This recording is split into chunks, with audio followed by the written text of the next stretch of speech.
kids! This is our friend Sandy, and today he's gonna show us how a glass bottle is made. Check it out! First, we scoop up sand and add soda and limestone.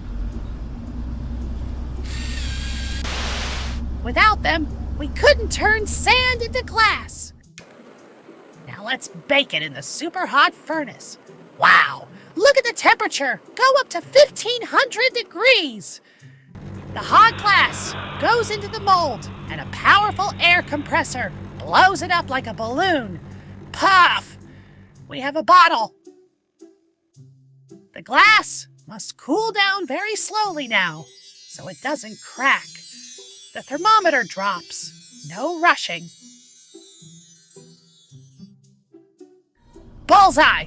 The bottle is ready for your favorite juice. See you next time, guys.